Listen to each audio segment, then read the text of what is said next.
ஒரு நாளை ஒதுக்கி அந்த அடையாள அட்டை பெறதுக்கான முயற்சியை செய்யணும். என்னன்னா சாதாரணமா ஒரு 50 ஆண்டுகள் நாடக கலைஞரா இருப்பாரு, மூத்தவரா இருப்பாரு, சிறந்தவரா இருப்பாரு, பழம்பெரும் நடிகரா இருப்பாரு.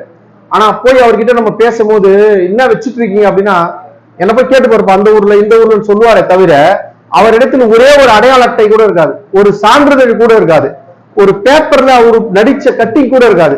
அவர் நடிச்ச ஊர்ல அவரை பத்தி பாராட்டலாம், பேசலாம், ஒரு மிகப்பெரிய கலைஞரா கூட இருக்கலாம்.